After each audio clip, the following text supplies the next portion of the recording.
ফজরের নামাজের উপকারিতা জানলে জীবনেও আর নামাজ মিস করবেন না। আমি আপনাদেরকে অনুরোধ করব ভিডিওটি একেবারে শেষ পর্যন্ত দেখার জন্য। প্রিয় নবী হযরত মুহাম্মদ সাল্লাল্লাহু আলাইহি ওয়াসাল্লাম ইরশাদ করেন, কিয়ামতের দিন সর্বপ্রথম বান্দার নামাজের হিসাব নেওয়া হবে। যদি তার নামাজ ঠিক হয় তবে তার সকল আমল সঠিক বিবেচিত হবে, আর যদি নামাজ বিনষ্ট হয় তবে তার সকল বিনষ্ট বিবেচিত হবে। তিরমিজি শরীফ 278।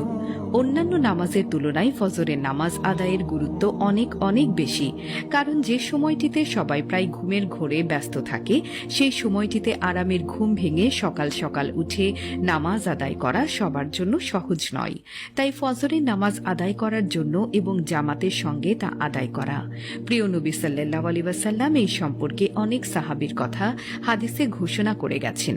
1 নাম্বার, জাহান্নাম থেকে মুক্তি এবং জান্নাত প্রাপ্তির সুসংবাদ। সুবহানাল্লাহ।